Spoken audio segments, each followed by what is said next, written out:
الحمد لله وكفى وسلام على عباده الذين اصطفى أما بعد فأعوذ بالله من الشيطان الرجيم بسم الله الرحمن الرحيم وأقيموا الصلاة وآتوا الزكاة وأقرضوا الله قرضا حسنا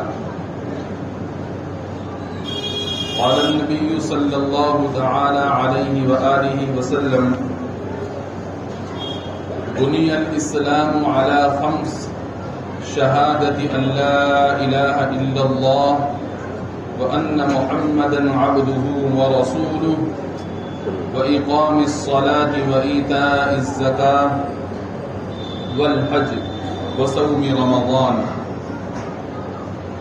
صدق الله المولانا العظيم وصدق رسوله النبي الكريم ونحن على ذلك لمن الشاهدين والشاكرين والحمد لله رب العالمين. ایک مرتبہ درود پاک اللهم صل على سيدنا مولانا محمد وعلى آل سيدنا ومولانا محمد وبارك وسلم. رمضان المبارک کا رحمت والا مغفرت والا مہینہ چل رہا ہے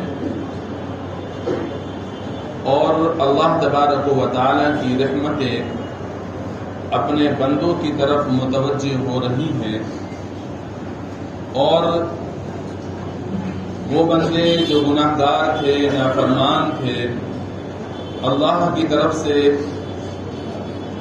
اس مبارک مہینے کی برکت سے ان کو بھی کچھ نہ کچھ خیر کی نیکی کی توفیق مل رہی ہے اور وہ بھی خیر اور بھلائی کے کاموں میں ایک دوسرے سے آگے بڑھنے کی جستجو اور کوشش میں لگے ہوئے ہیں. اللہ تعالیٰ سے دعا ہے اپنا فضل فرما کر ہم سب کی جملہ عبادات کو جو بھی ہم اس مبارک مہینے میں کر رہے ہیں اپنی بارگاہ میں قبول فرما لیں. بزرگوں، یہ مہینہ روزوں کا مہینہ ہے اور یہ مہینہ تراویح کا مہینہ ہے. اس مہینے کے اندر دن میں روزہ رکھا جاتا ہے اور رات میں تراویح پڑھی جاتی ہے. حضرت نبی کریم صلی اللہ تعالی علیہ وآلہ وسلم نے ارشاد فرمایا ہے کہ اللہ تعالیٰ نے اس کے دن میں روزہ رکھنے کو تم پر فرض قرار دیا اور رات میں تراویح پڑھنے کو سنت قرار دیا ہے. الحمدللہ یہ عبادات تمام مومن بندے اور مومن بندیاں کر رہے ہیں، لیکن اس کے علاوہ اور بھی عبادات ہیں جو اس مہینے کے اندر انجام دی جاتی ہیں اور مسلمانوں کی ایک بڑی جماعت ایسی ہے اس مہینے کے اندر اس عبادت کو انجام دیتی ہے اور وہ عبادت ہے زکوٰۃ کی عبادت. لیکن آپ یہ ذہن نشین فرماتے چلیں زکوٰۃ رمضان المبارک کے مہینے میں فرض نہیں ہوتی ہے، بلکہ رمضان المبارک کے مہینے میں اللہ تبارک و تعالی کی جانب سے اعمال کا اجر بڑھا دیا جاتا ہے. ایک فرض کا ثواب 70 فرضوں کے برابر اور ایک نفل کا اجر فرضوں کے برابر کر دیا جاتا ہے. اور حضرت نبی کریم صلی اللہ تعالی علیہ وآلہ وسلم کا معمول مبارک تھا کہ اس مبارک مہینے کے اندر آپ صدقہ خیرات کا خوب اہتمام فرمایا کرتے تھے. یہاں تک کہ اگر کوئی بھی سائل آپ کے پاس میں آتا تو آپ اس کی ضرورت پوری فرماتے، اس کو خالی ہاتھ واپس نہیں لوٹاتے تھے. تو اس وجہ سے امت کا یہ معمول بن گیا ہے کہ اس رمضان المبارک کے مہینے میں وہ اپنے مالوں کی زکوٰۃ ادا کرنے لگے ہیں. لیکن یاد رکھیے گا اگر کوئی شخص چاند کی محرم الحرام کے مہینے میں صاحب نصاب ہوا ہے تو محرم الحرام ہی کے مہینے میں اس کے اوپر زکات کا نکالنا فرض ہوگا۔ اگر وہ ماہ مبارک میں زکات نکالنا چاہ رہا ہے اس لیے تاکہ مجھے ثواب زیادہ مل جائے، تو وہ پیشگی اگر ادا کرنا چاہ رہا ہے تو پیشگی زکات نکال سکتا ہے، لیکن اس کا نصاب سال مکمل ہوگا محرم الحرام کے مہینے میں۔ لہذا جب محرم الحرام کا مہینہ آئے گا تو محرم الحرام کے مہینے میں اس کو اپنے تمام مال کا حساب لگا کر دیکھنا ہوگا کہ میرے ذمے کتنی زکات ہے، جتنی وہ پیشگی ادا کر چکا ہے اس میں سے کم کر لے گا، اور جو باقی رہ گئی ہے اس کو اس وقت ادا کرنی ہوگی۔ یا اسی طرح سے کسی شخص کا سال جو مکمل ہو رہا ہے زکات کا، وہ رجب المرجب کے مہینے میں مکمل ہو رہا ہے، اور وہ یہ چاہ رہا ہے کہ میں ثواب حاصل کرنے کی نیت سے، تاکہ ثواب مجھے زیادہ مل جائے، اجر مجھے زیادہ مل جائے، میں رمضان مبارک میں زکات نکالوں گا، تو اس کو چاہیے کہ رجب المرجب کے مہینے میں اپنا پورا جتنا بھی اس کے پاس میں مال و دولت ہے سب کا حساب لگا لے، اور حساب لگانے کے بعد میں اس وقت میں کچھ نہ کچھ زکات کی رقم میں سے ادا کرے، اور باقی تھوڑا تھوڑا کر کے اگر ادا کرے گا اور آنے والے مبارک مہینے کے لیے اس کو نکال کر رکھے گا تو بہرحال زکات اس کی ادا ہو جائے گی۔ لیکن یاد رکھیے گا تاخیر کرنا بہتر نہیں ہے۔ وجہ کیا ہے؟ کل نفس ذائقۃ الموت، ہر نفس کو موت کا مزہ چکھنا ہے۔ رجب المرجب میں آپ پر زکات فرض ہو چکی ہے، آپ رمضان تک انتظار کر رہے ہیں، ہو سکتا ہے کہ رمضان آنے سے پہلے موت کا فرشتہ آپ کے پاس آ جائے اور آپ اللہ کو پیارے ہو جائیں، تو یہ زکات آپ کے ذمے میں باقی رہے گی اور آپ فرض ادا نہ کرنے کی وجہ سے گناہگار ہوں گے۔ اس لیے صرف ثواب زیادہ حاصل کرنے کے لیے ہمیں 2 مہینے کی تاخیر کرنا، 1 مہینے کی تاخیر کرنا یہ مناسب نہیں ہے۔ اللہ تبارک و تعالی بندوں کی نیتوں کو دیکھتا ہے کہ یہ میرا بندہ کس نیت سے، کس غرض سے، کس مقصد سے میرے راہ میں خرچ کر رہا ہے، اسی کے مطابق اللہ تبارک و تعالی کے یہاں اجر و ثواب عطا فرمایا جاتا ہے۔ اگر آپ رجب المرجب کے مہینے میں سال آپ کا مکمل ہو گیا ہے، اس کو تھوڑا تفصیل سے سمجھ لیجئے گا۔ فرض کیجئے گا کسی لڑکے کی شادی ہوئی ہے اور شادی ہوئی رجب کے مہینے میں، تو عموماً ہمارے یہاں پر یہ ہوتا ہے کہ شادی کے موقع پر زیور کا لین دین کیا جاتا ہے، اور شادی سے پہلے لڑکا لڑکی کے پاس میں سونا چاندی نہیں ہوتا۔ عموماً مالدار حضرات ہیں ان کے پاس تو خیر کیا کہنے وہ مال ہے، لیکن عموماً نہیں ہوتا ہے۔ تو اب رجب المرجب کے مہینے میں کسی لڑکے کی شادی ہوئی، اس کے والد نے اس کو زیور چڑھایا، کسی لڑکی کی شادی ہوئی اس کے گھر والوں نے اس کو زیور چڑھایا۔ ہمارے یہاں کا عرف اور دستور یہ ہے کہ جو زیور لڑکے والوں کی طرف سے چڑھایا جاتا ہے اس کا مالک لڑکا ہوتا ہے، اور جو زیور لڑکی والوں کی طرف سے چڑھایا جاتا ہے اس کی مالک لڑکی ہوتی ہے۔ تو رجب المرجب میں اس کی شادی ہوئی ہے، نکاح ہوا ہے، تو اب لڑکے کو جو زیور چڑھایا اس کے بعد گھر والوں نے، تو لڑکا اس زیور کا رجب المرجب کے مہینے میں مالک ہو گیا ہے۔ لڑکی والوں کو جو لڑکی کے گھر والوں نے زیور چڑھایا رجب المرجب کے مہینے میں، تو لڑکی رجب المرجب کے مہینے میں کیا ہو گئی ہے؟ صاحب نصاب ہو گئی، یعنی وہ سونے کی چاندی کی مالک ہو گئی ہے۔ لہذا اب آئندہ سال جب رجب المرجب کا مہینہ آئے گا تو اس مال پر 1 سال گزر گیا ہے، لہذا اب اس کا جو سال مکمل ہو رہا ہے وہ رجب المرجب کے مہینے میں مکمل ہو رہا ہے، لہذا اس کو اپنے زکات کا حساب رجب المرجب کے مہینے میں ہی لگانا ہوگا۔ سمجھ گئے اچھی طرح؟ اللہ کرے بات سمجھ میں آ جائے۔ اب اس کے بعد یہ سمجھیے گا، اتنی بات سمجھنے کے بعد میں یہ جو درمیان میں ایک بات آ گئی تھی، اللہ تبارک و تعالی نے زکات کا حکم قرآن مقدس کے اندر تاکید کے ساتھ دیا ہے۔ جہاں بھی نماز کا حکم ہے تقریباً سبھی مقامات پر زکات کا بھی حکم ہے۔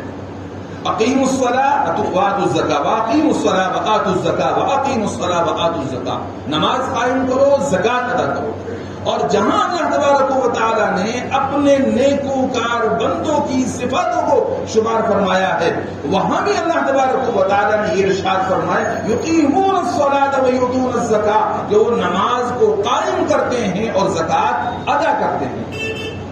تو اللہ نے زکات کا حکم قرآن مقدس کے اندر تاکید کے ساتھ دیا ہے، مگر قرآن مقدس کے اندر تفصیل نہیں بتائی گئی کہ زکات کن پر فرض ہے، کتنے مال پر فرض ہے، کب زکات دینی ہے، یہ قرآن میں تفصیل نہیں ہے۔ یہ تفصیل کہاں ملے گی؟ یہ تفصیل ملتی ہے ہمیں احادیث مبارکہ کے اندر، جو کہ یاد رکھیے گا حضرت نبی کریم صلی اللہ تعالی علیہ وآلہ وسلم ہمارے درمیان میں دو چیزیں چھوڑ کر گئے ہیں، ایک کتاب اللہ یعنی اللہ کی کتاب قرآن کریم، اور دوسرے سنت رسول اللہ یعنی صلی اللہ تعالی علیہ وآلہ وسلم کا طریقہ، جو احادیث مبارکہ کی شکل میں ذخیرہ ہمارے سامنے موجود ہے۔ تو قرآن کریم ایک طرح سے متن ہے اور احادیث مبارکہ اس کی تشریح ہے، اس کی گائیڈ ہے، وہ بتاتی ہیں کہ قرآن میں اللہ نے کیا فرمایا ہے، کھول کر تفسیر کی جاتی ہے اس کی۔ تو قرآن مقدس کے اندر زکات نکالنے کا تاکیدی حکم ہے، لیکن تفصیل ساری آپ کو اس کو ملے گی احادیث مبارکہ کے اندر، اور احادیث میں نبی علیہ السلام نے ایک ایک چیز کو کھول کر بتا دیا ہے۔ زکات کے کس کو کہتے ہیں؟ زکات کہتے ہیں اس کو مال جس سے پاک ہو جاتا ہے۔ زکات کے معنی ہے پاک ہونا، بڑھنا۔ آپ کہیں گے زکات کے معنی ہے پاک ہونا، بڑھنا، تو ہم تو یہ دیکھتے ہیں کہ ہمارے پاس میں اگر پیسے ہیں، روپیہ ہے، تو ہم زکات دے رہے ہیں تو مال جا رہا ہے، بڑھ کر رہا ہے۔ دیکھیے زکات جب ہم نے اپنے مال میں سے نکال دی، تو مال میں سے جو زکات نکالی ہے ہم نے، باقی جو مال بچا ہے وہ مال ہمارا بڑھ رہا ہے، وہ مال پاک ہو رہا ہے حدیث کے مطابق، قرآن کے مطابق۔ لہذا زکات نکالنے سے مال بڑھتا بھی ہے اور مال پاک بھی ہوتا ہے، اس لیے اس کو زکات کہا جاتا ہے۔ اللہ تبارک و تعالیٰ نے جیسا نماز فرض فرمائی ہے، ایسے ہی اللہ رب العزت نے زکات بھی فرض فرمائی ہے۔ جس طرح روزہ فرض فرمایا، ایسے ہی زکات بھی فرض فرمائی ہے۔ لیکن یاد رکھیے گا، روزہ اور نماز ہر عاقل بالغ مرد اور عورت، بوڑھا ہو جوان ہو، امیر ہو غریب ہو، شہری ہو دیہاتی ہو، کالا ہو گورا ہو، سب کے اوپر اللہ تبارک و تعالی نے فرض فرمائی ہے، نماز اور روزہ بھی فرض فرمایا ہے۔ لیکن زکات ہر ایک پر فرض نہیں ہے۔ زکات کے لیے ضروری ہے کہ اس کے پاس میں مال ہو، اور مال بھی ہر طرح کا نہیں، بلکہ مال بھی ہمارے دیار میں جو زیادہ تر رائج ہیں وہ 4 قسم کے مال ہیں۔ ایک تو سونا، دوسرے چاندی، اور تیسرے نقد روپیہ، اور چوتھے بیچنے کی نیت سے خریدا ہوا سامان۔ یہ 4 مال کیا کیا ہے؟ تھوڑا سا دہراتے رہیں گے تو آپ کو بھی یاد ہو جائے گا کیا کیا ہے۔ پہلا سونا، دوسرا چاندی، تیسرا کیا ہے؟ آپ اپنی زبان میں بیلنس کہنے، روپیہ بیلنس جو ہوتا ہے بینک بیلنس، اور چوتھے نمبر پر بیچنے کی نیت سے خریدا ہوا مال۔ یہ 4 ہے۔ یہ 4 مالوں پر زکات فرض ہوتی ہے۔ لیکن اگر کسی بندے کے پاس میں یہ 4 مال ہیں تو فوراً زکات فرض ہو گئی؟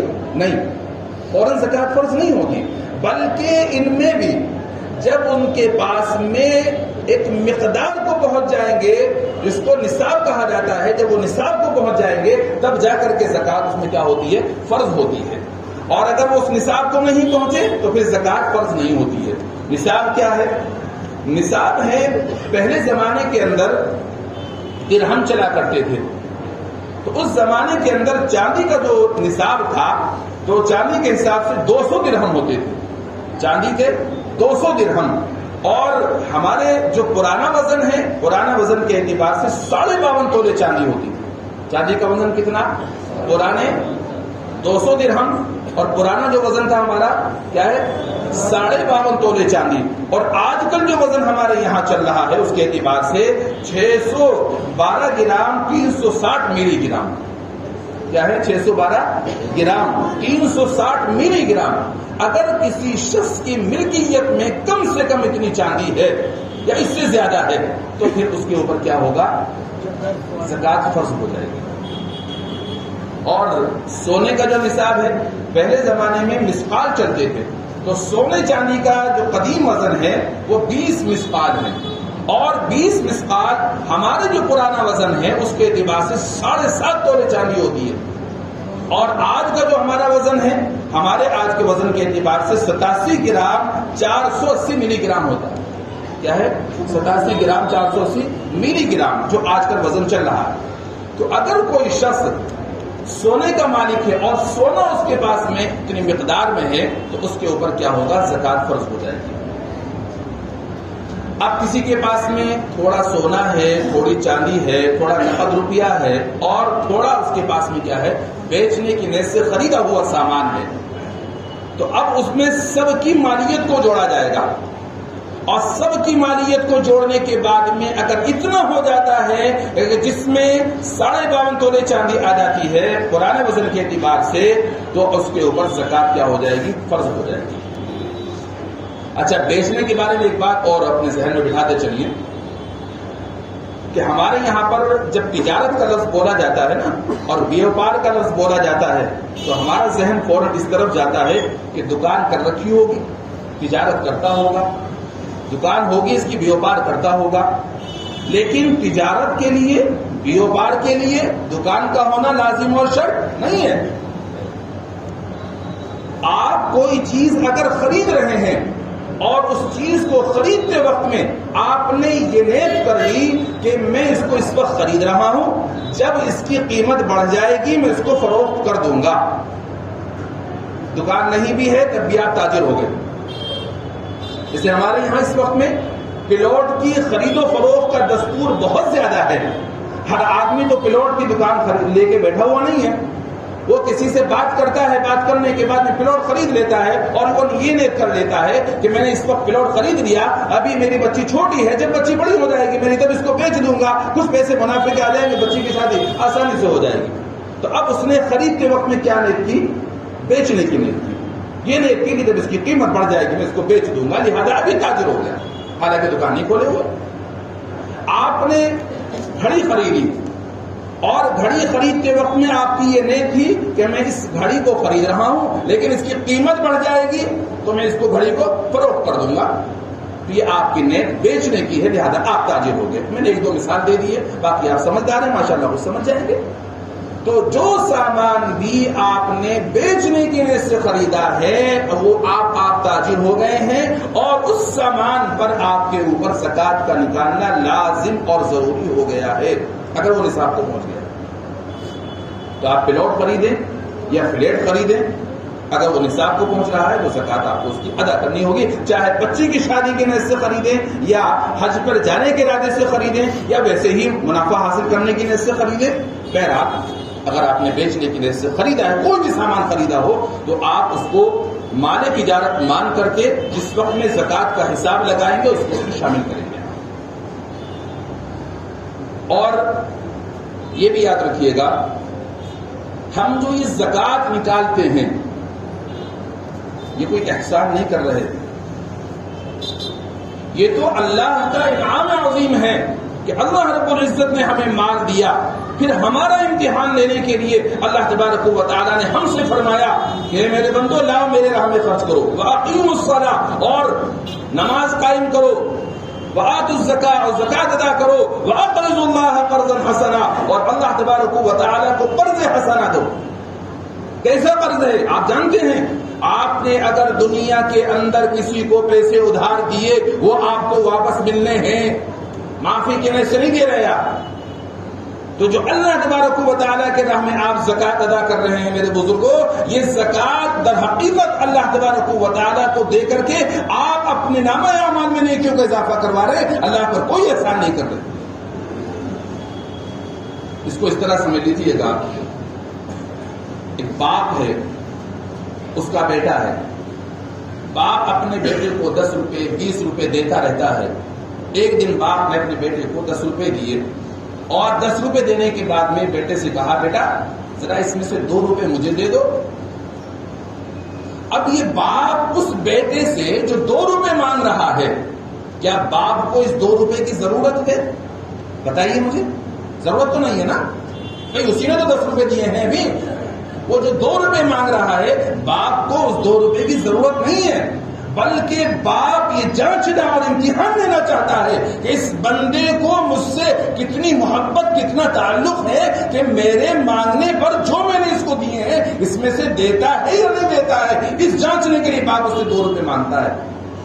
میرے بزرگوں، جو کچھ بھی ہمارے پاس میں مال و دولت ہے یہ ہمارا نہیں ہے، یہ سب اللہ تبارک و تعالیٰ کا عطا فرمایا ہوا ہے. اللہ تبارک و تعالیٰ نے جو ہمیں حکم دیا ہے کہ زکات ادا کرو، در حقیقت اللہ رب العزت ہمیں جانچنا اور امتحان لینا چاہتے ہیں کہ میں نے اس بندے کو مال دیا، میں یہ دیکھتا ہوں کہ اس کو مجھ سے کتنا تعلق، کتنی محبت ہے. میرے مانگنے پر یہ مجھے دیتا ہے یا نہیں دیتا، اور دیتا ہے تو کس نیت سے دیتا ہے. یہ اللہ تبارک و تعالیٰ ہمارا امتحان لینا چاہتے ہیں، ہمیں جانچنا چاہتے ہیں، ہمیں پرکھنا چاہتے ہیں. اب آؤ تو خوش دلی کے ساتھ میں اللہ تبارک و تعالیٰ کے راہ میں اپنے مالوں کو خرچ کر کے امتحان میں 100% کامیاب ہو کر دکھلاؤ. اور غور کرو ذرا سا، تھوڑا سا. تم تو دکان کھول کر بیٹھ رہے ہو، دکان کھول کر بیٹھنا تمہارا کام ہے، سامان کو اچھی طرح سے طریقے سے لگانا تمہارا کام ہے، یا گاہکوں کو لے کر آنا تمہارا کام ہے؟ بتاؤ مجھے. ایک آدمی ہے بڑے سلیقے مند سے دکان کھول کر بیٹھتا ہے، سمجھدار ہے، پڑھا لکھا ہے، دکان کھولے بیٹھا ہے. آپ کہنے ہیں کہ عبداللہ ذرا گاہکوں کو ڈنڈے مار مار کر میرے پاس لے کر آ. کوئی لے کر آئے گا؟ گاہک آ جائیں گے ڈنڈے مار مار کر تمہارے پاس؟ ایک کسٹمر نہیں آ سکتا. تو یہ کسٹمر تمہارے پاس میں جو آ رہے ہیں کون بھیج رہا ہے؟ اللہ بھیج رہا ہے نا. تم نے تو صرف سبب کے طور پر دکان کھول کر بیٹھے ہوئے ہو. تم تو دکان میں گاہک بھیجنے والا اللہ، مال دینے والا اللہ. پھر اللہ تبارک و تعالیٰ اگر تم سے کہہ رہا ہے میرے راہ میں خرچ کرو، تو تم کیوں کنجوسی دکھاتے ہو؟ اللہ کے راہ میں خرچ کرتے ہو. خوب دل کھول کر اللہ کے نام میں خرچ کرو، اور اس خرچ کرنے سے اللہ کو کوئی فائدہ نہیں ہونے والا. اللہ تبارک و تعالیٰ کی ذات بے نیاز ہے. قرآن کہتا ہے یا ایھا الناس انتم الفقراء الی اللہ واللہ هو الغنی الحمید. اللہ تبارک و تعالیٰ بے کی ذات بے نیاز ہے، سارے محتاج ہیں اللہ کے. اللہ کو ضرورت نہیں ہے ہمارے مال و دولت کی. ہم جتنا بھی مال اللہ کی راہ میں خرچ کریں گے، اس مال کو خرچ کرنے سے ہمارا مال محفوظ ہو جائے گا، ہمارے مال میں برکت ہوگی، ہمارا مال بڑھے گا. اور سب سے بڑا فائدہ تو یہ ہوگا اللہ تبارک و تعالیٰ کی رضا ہمیں نصیب ہوگی. لہذا میرے بزرگوں، اللہ کی رضا حاصل کرنے کے لیے اور اپنے مال کو محفوظ کرنے کے لیے، اپنے مال میں برکت پیدا کرنے کے لیے جن لوگوں پر زکات فرض ہے، جن لوگوں کو اللہ نے مال و دولت دیا ہے، خوب خوش دلی کے ساتھ میں اللہ کے راہ میں زکات ادا کرو. وقت تو ہو گیا، سنتوں کا ٹائم بھی دینا ہے آپ حضرات کو، تو باقی تفصیلی بیان اور انشاءاللہ اس موضوع پر اگلے جمعے کر لیں گے. اب اتنا سمجھ لیجئے گا کہ جن لوگوں کے پاس میں یہ چاروں مال ہیں، یا چاروں مال میں سے کچھ مال ہیں، اور ان سب کا کل ملا کر کے اتنا ہو جاتا ہے، اس میں 52.5 تولے چاندی پرانے اوزان کے اعتبار سے، اور 360 گرام اور 618 ملی گرام چاندی موجودہ اوزان کے اعتبار سے اگر ہے، تو ان کو زکات اپنے مال کی ادا کرنی ہے اگر اس کا سال گزر گیا ہے. باقی میں نے زکات آسانی سے کس طرح سے نکالیں اس کے لیے پچھلے سال میں نے ایک فارم بنایا تھا، وہ اوپر والے فلور پر بھی بیسمنٹ میں بھی لگا ہوا ہے، جو آپ حضرات اس کو پڑھیں، اس کو سمجھیں، انشاءاللہ آپ کے لیے زکات نکالنا بہت آسان ہو جائے گا. آسانی کے ساتھ میں آپ زکات اپنے مالوں کی ادا کر سکتے ہیں. اللہ تعالیٰ سے دعا ہے اپنا فضل فرما کر ہم سب کو جو کچھ بھی اللہ نے دیا ہے، جہاں بھی خرچ کرنے کا حکم دیا ہے، ان جگہوں پر خوش دلی کے ساتھ میں خرچ کرنے کی توفیق مرحمت فرمائے. اللہ تعالیٰ اس ماہ مبارک کی قدر کرنے کی توفیق مرحمت فرمائے. اور اللہ تعالیٰ سے دعا ہے ہماری جان کی، مال کی، عزت کی، آبرو کی، ہر ایک چیز کی اپنے فضل سے اس ماہ مبارک کی برکت سے حفاظت فرمائے. آمین. وآخر دعوانا الحمدللہ.